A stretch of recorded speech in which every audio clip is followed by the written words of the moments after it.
the Bald Guy, and these are Bald Guy Basics. Today I'm going to show you the process of refinishing a stock, and I'm really going to do it from start to finish. Looking at a stock that I actually finished this last week and made a video on, and I was not pleased with the final results. I took a shortcut that cost me. It's not bad, it's just not what I wanted. So you know what?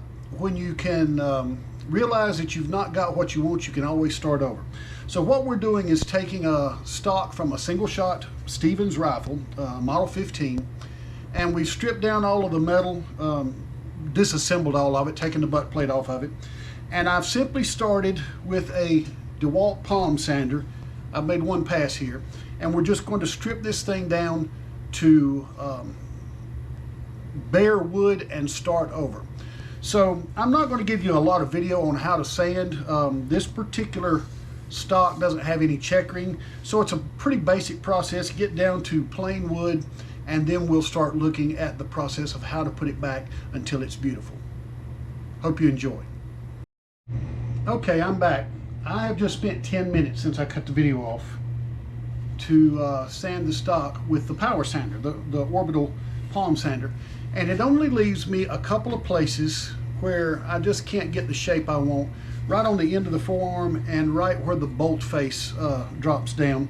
So I'm going to have to sand those by hand, but you have to be a little careful because you got different grits that you can put on these things.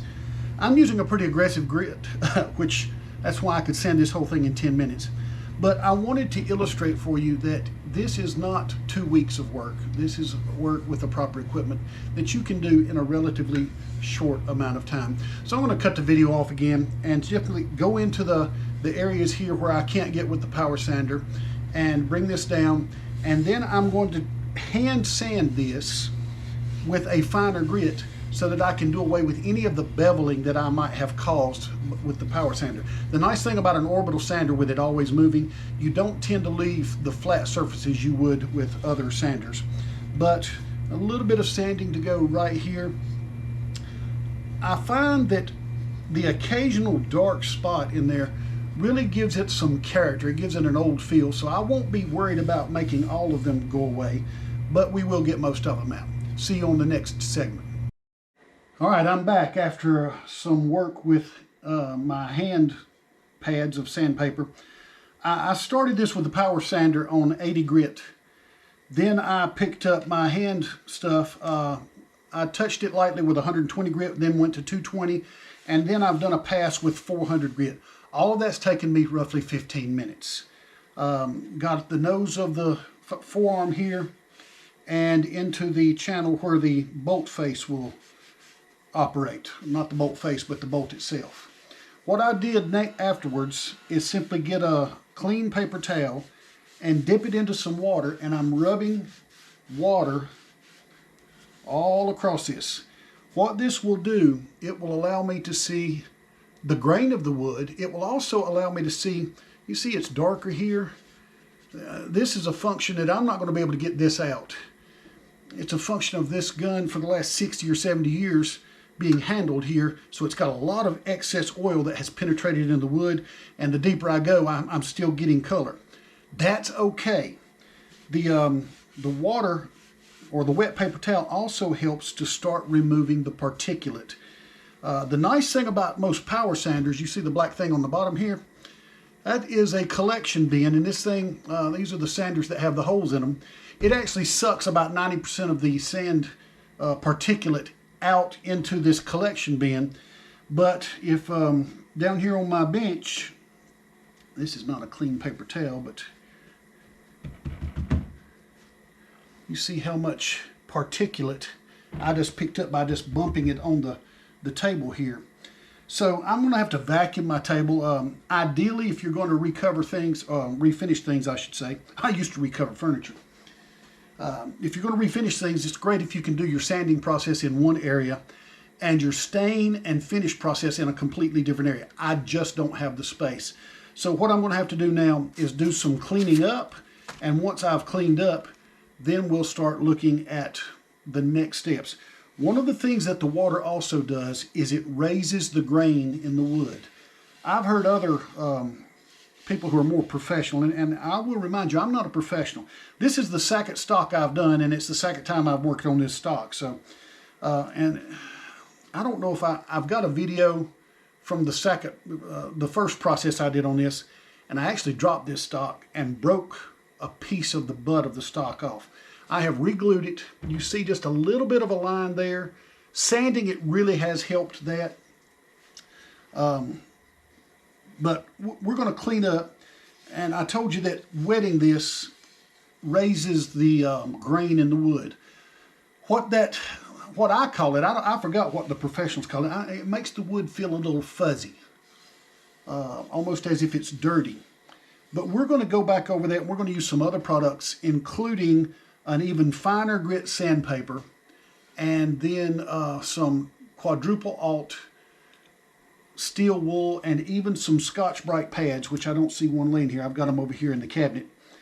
And we will continue to wet this and then work it down to get every bit of that grain as flat as possible.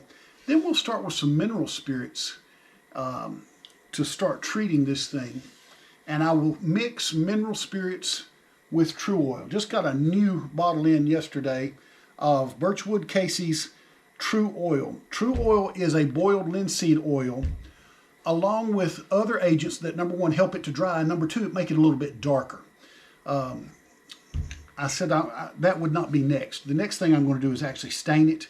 I'm going to stain it with red mahogany that is cut just a little bit with some colonial maple.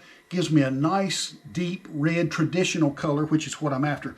And then we'll start with the mineral oil and the True Oil to really give us our final coats that will give us both protection and sheen over the wood. So bear with us as we go forward. I'm going to let this dry out, and then we're going to sand it down with 400 and even more fine sandpaper and get that fine finish. Then I'll take a tacky cloth and get all of my particulate off of this, and of course clean up the sand that is the debris that's here from the sanding process. Stick with us.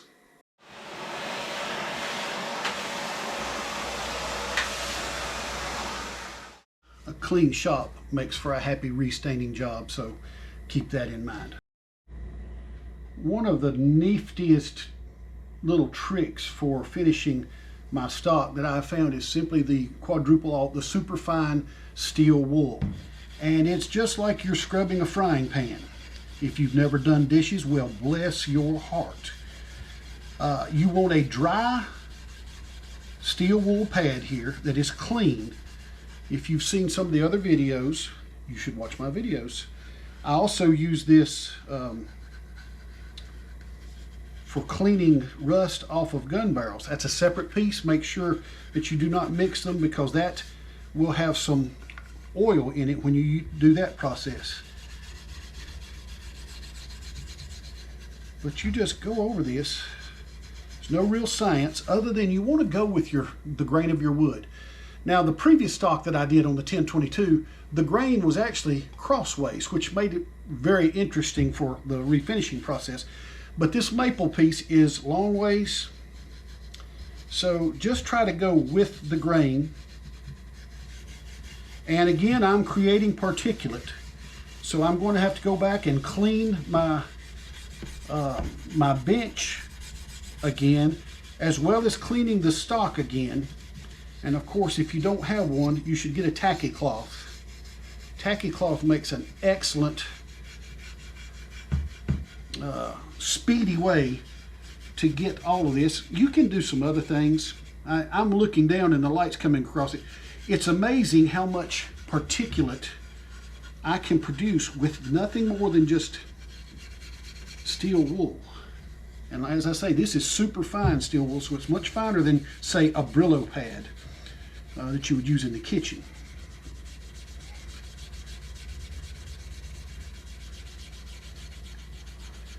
Also for this, I'm not using, I guess I could, but I don't use anything like I use these leather pieces that I make, or that I cut, I don't make them, as kind of a homemade sanding block. The reason I don't use them in this process is your hand is the best equipped tool you'll find for working the various contours and bevels and shapes of a stock. On a flat surface, a sanding block like that would be good, but say back here, I can actually wrap it around and not create any flat spots as you would do, especially with a hard sanding block. The thing I love about using a leather for a sanding block is the leather is more pliable. I'm less likely to create a flat spot. It's more likely, even though that one's a pretty thick one, which I wanted, it gives you the strength to hold your abrasive surface together, but it will bend and contour with the wood. It's amazing how much smoother that feels. Use your hands, continually caressing the stock. And what I mean by that, as you're caressing the stock, you are looking to find a place that just doesn't feel smooth. Then just go back and kiss it with your steel wool until you get that smooth finish. The smoother it feels now, the slicker it will look when we're all said and done. So I find the curved places really do require a little extra attention. And of course you should have some shop towels around. Just make sure they don't have oil on them. A shop towel will start that process of collecting particulate. The tacky cloth, and I try to keep my tacky cloth like in a Ziploc bag so that it doesn't dry out. But, oh my goodness, that feels better. I'm getting a little bit closer to my to start my staining process. So I'm also getting the particulate out of the channel where the barrel will lay, the bed here.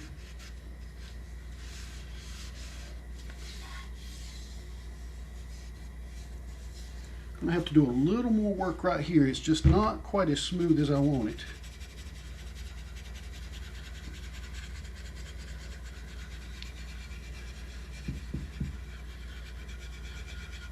But just keep rubbing, keep scrubbing, keep smoothing until you've got the finish very consistent all the way across. All right, I have wet my stock again and just went over to looking for imperfections, feeling of them. The wet, of course, is going to make it a little fuzzy again, but it's less fuzzy. So my grain, I'm getting the grain that is able to stand up, where I can then take it off with an abrasive process, a very fine abrasive process with our steel wool. Now, in my previous attempts, I've been hanging my rifle with this very flexible piece of wire. I forgot what this went to. But what I had been doing was running it through the stock. But what that meant is I had to leave my outside edge there hanging away from it, because when my stock is wet, I don't want it touching either stain or oil and leaving a mark. That's how I ended up dropping the stock. Could not keep it tight enough, and this is being a little too flexible for that purpose. So I've rectified that with this process. I found me a little eye screw, just screwed it right into where my butt plate goes. Then I can run my wire through it and hang it on my overhead chain here, and I'm in no danger of this. I can even, twist this like a bread tie, and it gives me a nice way for this thing to dry, I should say, but also check for any dripping or running on my stock. So when I need to handle it, I have a little bar of aluminum that has a bent end, and I can run that through the hole where my takedown screw goes and attaches it to the barrel. Usually I'll come through from the bedside, or I can go through the trigger guard here, and I'll have a way of manipulating the gun or the stock without actually touching my finish. Nice little trick you learn as you go. I've got my stock hung up here, and I have repeatedly, I've wet my stock and I've gone over it with my steel wool, and I'll clean the stock, and I've cleaned it with water. But here is just a tacky cloth. You can buy these anywhere. I got this from Lowe's Home Improvements. A tacky cloth, I don't know, $3 or $4. It was very inexpensive, and this is just a minor piece of it, but I cut off a workable portion. It's got a little bit of a waxy feel, and it's very good at having little pieces of particulate to adhere to it. So you're simply rubbing this over your stock every inch, again and again, in all the little crevices, corners, around the curves, to make sure you've gotten all of the particulate off. This is really important after using steel wool. Steel wool, of course, being steel, or it's a ferrous metal, iron base. When you're rubbing this, it's amazing the amount of particulate that comes off of the steel wool, as well as wood. But there's a lot of it that will stick to the wood itself. And if I go and apply a stain here and then an oil over it, I'm sealing these pieces of metal, which are going to oxidize and corrode. You're going to see flaking of color over the months and years to come that simply told you if you'd taken a quick step with your tacky cloth, you would have saved yourself a lot of trouble. So don't cut corners. That's one thing I learned in my last effort. I was really pleased with the stock, the appearance of the stock I had gotten to, until right towards the end. And it just refused to take that final sheen that I wanted it. And to be honest, I experimented. I tried some things. I tried mixing a couple of finishing oils, and I learned that's probably not the thing I want to do. However, like I said, when you mess up, I've learned what not to do, and I've started over. So here we are. We're going to let this dry, and then we'll come back tomorrow and we'll start staining. All right, it's been a few hours since our last treatment, and I've got the wood pretty much in the condition that I want it.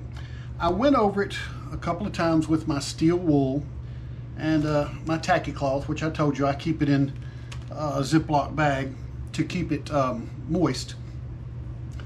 And I also did a treatment with just plain Scotch-Brite. You can buy this stuff anywhere, and it allows you to loosen any particulate that's embedded into the wood, and without creating particulate as a sandpaper would. I'm going to use a piece of this Scotch-Brite then to apply my stain. So there is so little stain in this. It doesn't even cover the bottom 100%, but the Scotch-Brite will hold it without absorbing it and allow you to work it right into the wood. I start at the top and work my way down.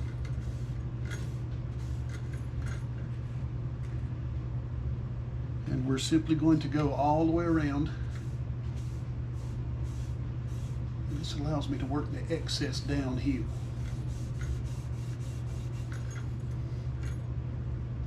I really should use gloves in this process.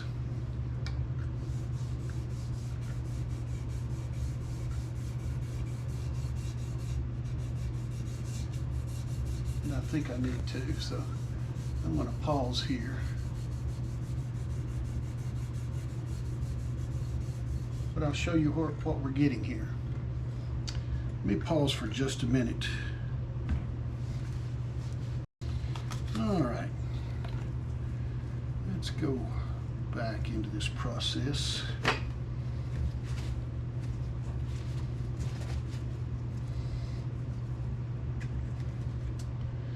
All right.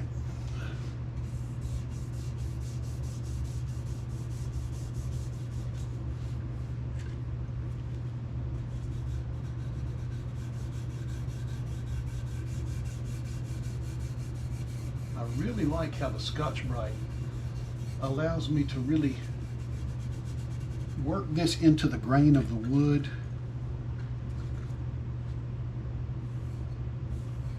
And to spread it so that it does not run.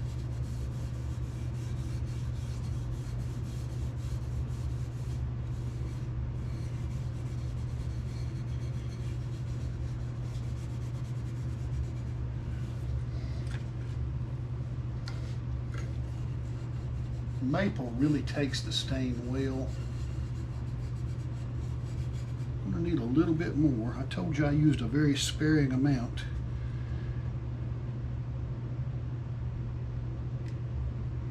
That's an example of how sparing I was.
to get just a little bit more stain.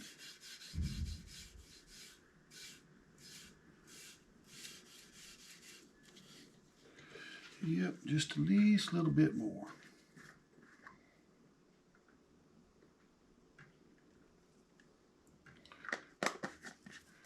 Keep a paper towel handy to kind of catch my drippings here.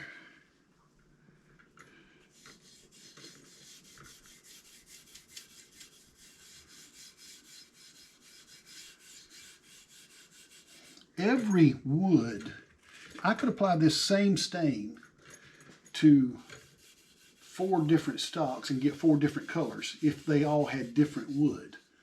So it's really nice to test your stain on your particular wood to see kind of what your results are going to be.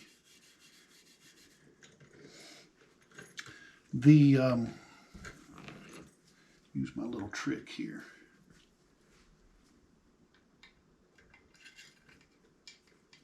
This gives me something that I can hold my stock steady with for my final application down here on the front. But I use this same stain on the Ruger. If you've not seen that earlier video, it's a long video. You might want to skip to the end if you just want to see the color. It's a 50-minute video and that was too long. That's why I'm doing this video basically, is I'm learning to be a little bit more concise, but I wanted you to see the process.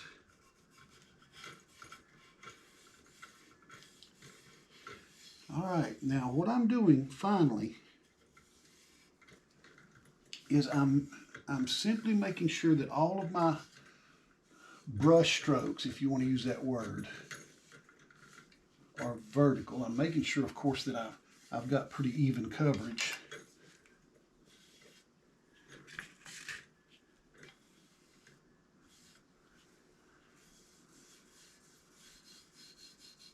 But when you're applying this, sometimes you'll move in multiple directions.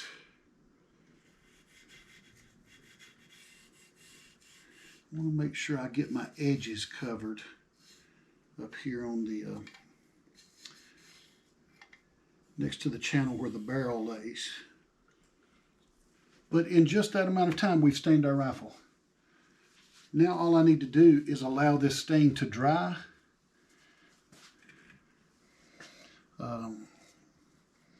Scotch-Brite, that one's done. I've used it a couple of different times.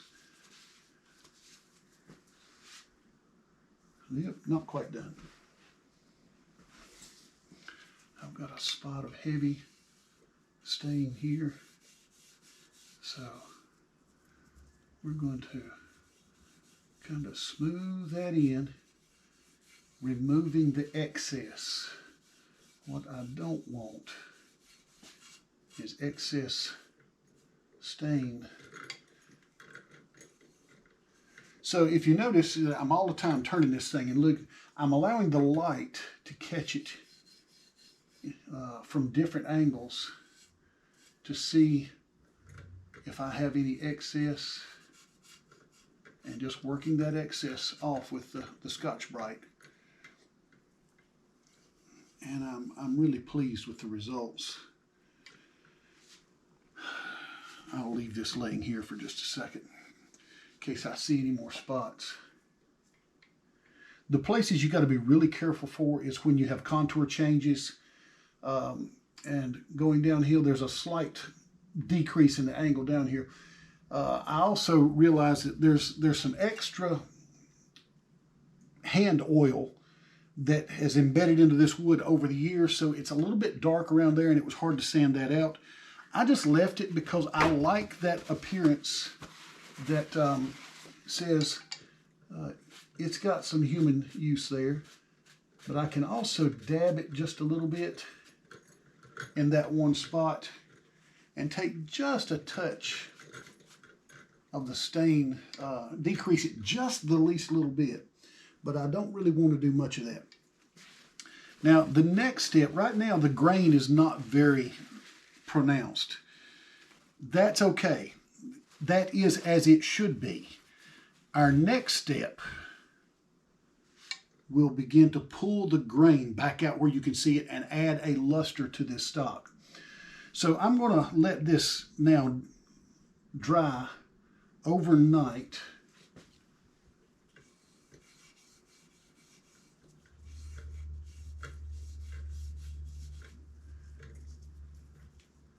Making sure that we've not missed any spots. I don't really want to go back and add stain once this dries.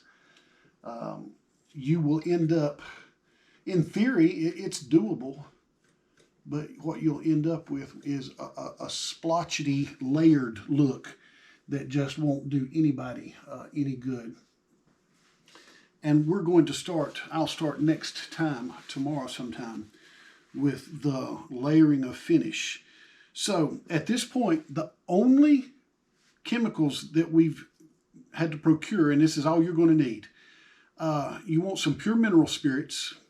I have my oil finish, which I've not applied yet, and then I have my stain. Now my stain is a combination of two of these, mostly red mahogany, and then just a little bit of colonial maple. That's just my preference.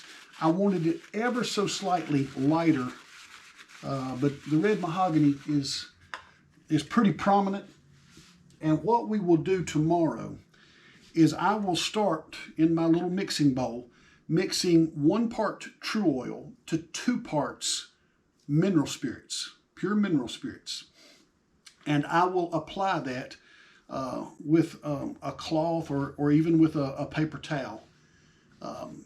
And I will apply that, let it dry, and then I'll go over it either with my plain unstained Scotch-Brite or even touch it up again with some clean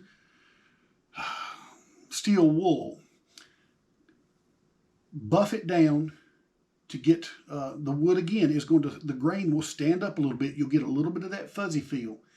You'll be able to buff the stained part down and you won't be able to see it. It's not going to cloud it. It's not going to change it, but it'll get you back smooth, and then go over it with the mineral oil and the true oil mixed 2 to 1. Mineral oil 2, true oil 1. Again, I will use very small quantities at a time. And even a very small quantity will last it doesn't take much to cover the entire stock. So I'll do a coat at that level. Let it dry. Won't take an hour or so to dry, maybe 2, depending on conditions and how the humidity is here in the basement. Then I'll come back and put a second coat on it, just the same way. And I'll start to run out of my mixture. And what I will do then, there's still some mineral oil in it, I'll start adding just true oil. So my true oil, by the 3rd or 4th coat, I hope to be done with the mineral oil additive. The mineral oil thins it. It allows that oil to get into the pores of the wood to give you a good seal. And sealing the wood keeps it from moving. It keeps moisture from altering the wood. Let me get this handlebar out. And then I will add heavier and heavier true oil. And the true oil will allow me to build a sheen. I like a glassy finish. And when you get the finish to the level you want, you just stop. You're done. Wipe it down. But typically speaking, depending on the level of glassy shine that I want, I'll probably put at least 4 layers on this. Professionals who are doing a much more precise job might do 7, 8, or 9. I'm not doing this for sale. I'm doing it for myself. I'm very pleased with this. A couple of things that I'm really pleased about is where I glued my stock back together here, and I re-sanded it and sanded it down until those the joint marks are all but invisible. If I didn't know it was there, I would never know it's there. So I have to look. We'll see how it looks after we put the stain on it. But give me just a second here. It's 3:30 in the afternoon. I started my original sanding process at 10 minutes until 1 today. So I sanded it, wet it, gave it time to dry, sanded it again, wet it, gave it time to dry. I did my finish sand, and of course I used my tacky cloth to get rid of it. Cleaned my shop so there's less particulate around to contaminate what we're doing. And now I've stained it. And I've done all of this, the sanding and everything, basically since 1 o'clock. It's 3:30. So once you've done it, the first time you do it, it's not going to go that fast. But once you've done this a couple of times and you find out what tools you need and how to use those tools, the process is not painstakingly long. It's pretty well doable in a couple of days. So I've got an appointment tonight, so I can't be here. If this dries enough it's 3:30 now, by 7:30 or 8 o'clock tonight, I might put my original coat of 2 parts mineral spirits, 1 part stain, or 1 part oil. But I'm just going to wait and do that in the morning, and then I will start adding coats through the day. I'll be able to do 3 or 4 coats tomorrow. And if I'm satisfied with, at the end of that process, we'll be done and reassemble the gun. So look for us tomorrow on our next segment, and I'll see you then. Well, it's the next day and I'm back in the shop. I guess I need to make a disclaimer. If I look like I'm in a dirty shirt, this is what I call my shop shirt. It's the shirt that I wear around the house when I'm painting, when I'm staining, when I'm doing a lot of things. So it's one of those shirts I just love, so I won't let my wife throw it away. But it holds on to a lot of stains, so please don't think I'm just nasty. It's just being that I'm staining this morning. I'm going to be careful. Well, I'm not staining, I'm actually finishing. So as of yesterday, I got my coat of stain on here, and I went over it a couple of times to make sure that I got the grain laid down. So I went over it with some Scotch-Brite, and I keep some Scotch-Brite around. Very nice thing. I like it in a way. When I don't have to use the steel wool, I like the Scotch-Brite because I get less particulate from it. But the Scotch-Brite also helps to smooth in and blend places. If there is excess stain on here that has the wood is already kind of absorbed as much as it will absorb and kind of sealed over, that amount of stain will kind of sit on the surface as dark spots, and it'll roll up when you oil. So when I scrub over that, it's really nice to see those, and there weren't many of them, but to see those places kind of even out. So what I have done here is I have made for myself a mixture of mineral spirits and my true oil. And I've just put it into a little container. And again, I can't turn it up to show you without dumping it out. But I literally am just basically, this might be,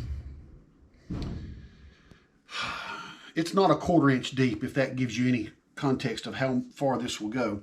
And this will do multiple applications. So what I'll do is just simply wipe it on. I got a cloth that I cut off a piece of an old bath cloth that has been bleached over the years. This is not a lint-free cloth, but for this purpose, I'm not concerned for the very small amount of lint. I just cut a tag off of it. But what I do is just get a good application, a good amount on here, and start applying.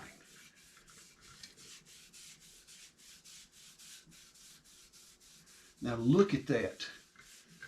The color, the warmth, I guess, has changed. It's lightened up that stain tremendously, and it's getting that more of a brown with a touch of red hue into it. Of course, it's darker around the handguard here, which I expected that, and I kind of like that. I like that feel that, you know, Grandpa handled this and Dad handled this. The feel of age, of antiquity, because this is, my goodness, this gun, originally, they started issuing these, I think it was in the 30s, and right now I'm recording this in 24, so this gun could be pushing 90 years of age. Now I'm almost to the bottom here. So what I'm simply going to do is my little trick here of using a little piece of metal through the screw hole for the takedown screw that attaches the barrel. And now I'm just doing the same thing I would do with my stain. I'm making sure that I've got an even coat without runs.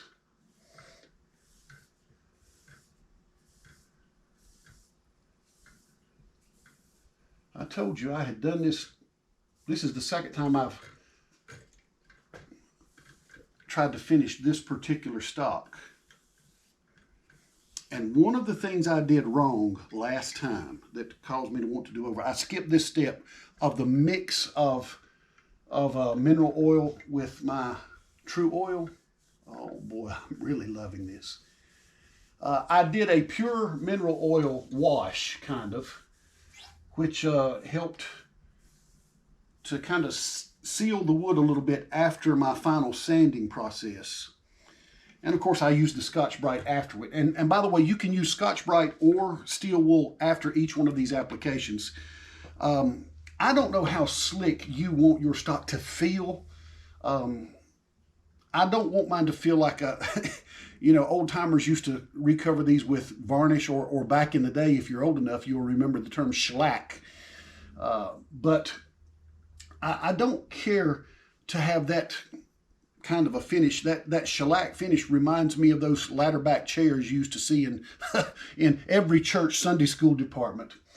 So what we have here is a light coat of mineral oil or mineral spirits with a less than half mixture of our true oil. And it really does bring out the grain, and it puts a hue on the stain that we want. And I have not used, there's just enough to cover the bottom here in this dish. I wouldn't even say it's 1/8 of an inch. So what I'll do, I'm going to let this dry. It's not going to take long. I'll let this dry for about an hour. And then what I'll do, I will come back, I'll leave the mineral spirits in my mixing bowl, and I will add to it until I get it 1/8 or 1/4 inch deep, or less than 1/4. I don't want it very deep because this can evaporate, and true oil has other, I don't know if they're resins or what, but as it dries, you'll start to see it'll leave a waxy film. And once you have that in your bowl, it will not apply well. And when it does apply, you'll end up with little, they look like runny spots, but they're bubbles of this waxy type material that is left behind when it dries. So as long as it's good and wet, it goes on here. You don't get that. But if you have an old bottle of true oil and you open the top and you look around the top, you'll see that waxy buildup. So you'll know what I'm talking about. So in about an hour, I'll come back, and rather than a 2-to-1 mix of mineral oil to stain, this next time it'll be 1-to-1, or maybe just a little bit heavier on the true oil. And I don't want to put much in here because what I'm after is getting rid of my mineral spirits. By the time I'm making my 3rd, 4th, 5th coats, however many I decide to do, I want pure true oil, no more mineral spirits. But for the initial application, that mineral spirits really does smooth things out. It allows the oil to penetrate the wood. It dries very quickly, and it gives you a nice base for the additional layers of true oil that I'm going to put on here that's going to enhance the gloss, which is kind of what I'm after. By not doing that true oil base, the true oil mixed with mineral spirits base, when I did this before, I found that the oil was more likely to run and to apply unevenly, or at least to cure unevenly. And then I made another mistake. I have a product that I can't find anymore. I have a Woodstock oil finish that is lemon oil with some additives, and one of the additives is a silicone additive. And if you know anything about silicone sprays, you can get a wonderful sheen on stuff. So the experimenter in me, after I had 3 or 4 layers of true oil on, said, I wonder how this lemon oil would mix for a top high sheen coat. Let me just say, don't try that. It did not mix well, and it left a very splotchy look on here. I was not, that's one of the reasons I just said I will not leave it in this condition. So this is not professional, but I'm very happy because it's mine. After having stained, now you remember I have a sliver that's about that wide that broke off of this. I'm nearsighted, so I have to adjust. When I get my magnification up close, I can see a very thin line where the glue line was, but the fact that I resanded this really made that all but disappear. You would not know it is there unless you're kind of a woodworking person and knew how to look at it. The average Joe would look at that and think this stock is completely intact.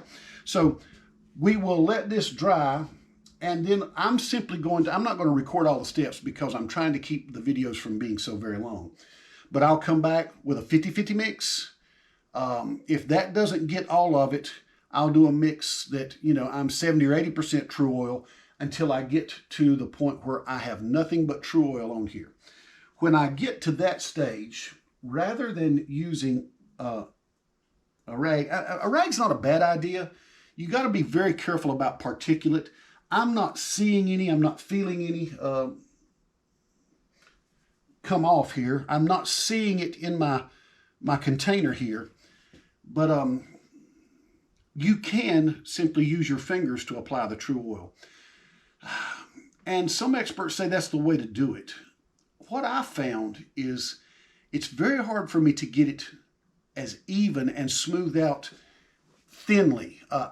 If it's too thick with it hanging this way, I'll end up sooner or later with run marks. Or if I place my stock horizontally, then it runs to the bottom. I didn't like that, so I really like using a cloth applicator because it really allows me to wipe the excess off and to get it worked into the material. So between some of these steps, I'm going to take my Scotch-Brite, and I'm not scrubbing this thing like I would a cast iron pan. I'm simply rubbing it over so that if anything has adhered to the surface, flying dust or whatever else, or even a piece of lint from this, usually I can just rub that right off. And when I'm done with that, I'll go over it with my tacky cloth, which I keep handy right here. Another nice step to know if you're ready, let me cover this. I keep a roll of paper towels over here.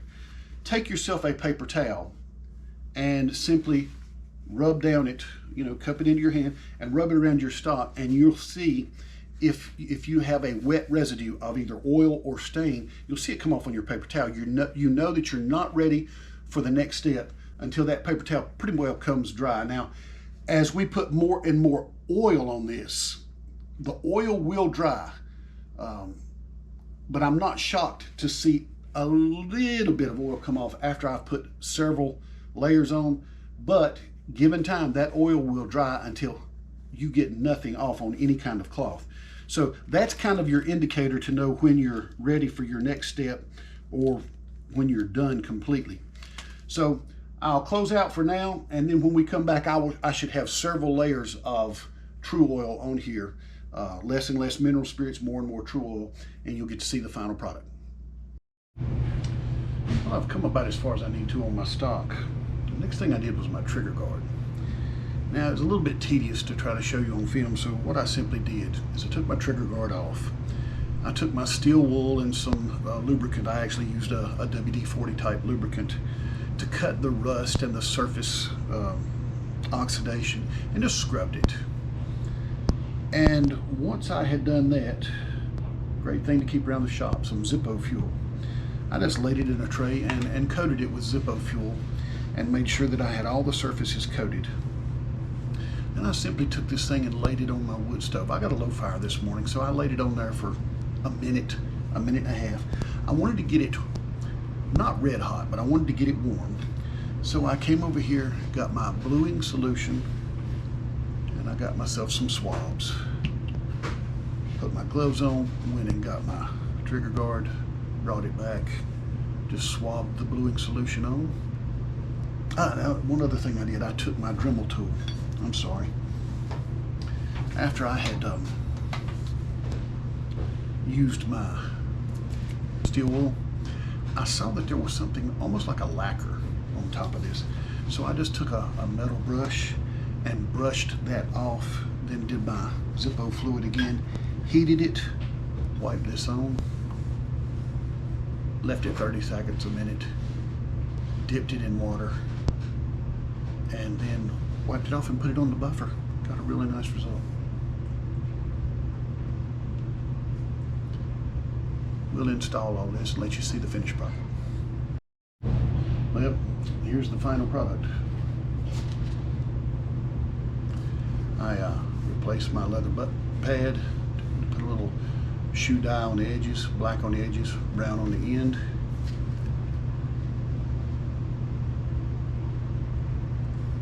Oiled finish.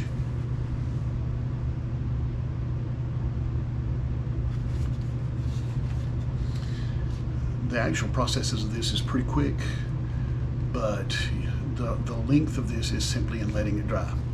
So you've seen from start to finish what you can do with an old gun. I've got some fading along here.